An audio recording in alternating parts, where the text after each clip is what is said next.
Welcome back to the print house, guys. So I'm doing a second video. I'm printing up a lot of I think 320 square feet total is what I'm at.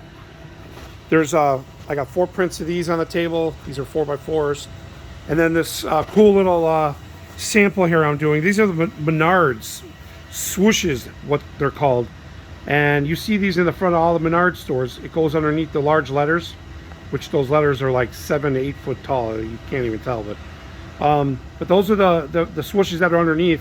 It's a sample cutout that I'm doing, and they're 54 inches wide, so that's just a cutout from the swooshes. So tonight I'm just printing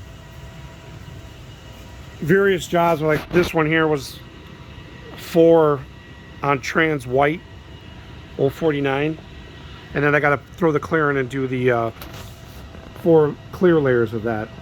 I'm just doing the Menards now, so that'll be fun to just get it uploaded. A little short video, but yeah, printing in the print house, guys. Like, subscribe, hit that notification. I got another video coming out with some cool new printer news. Stay tuned.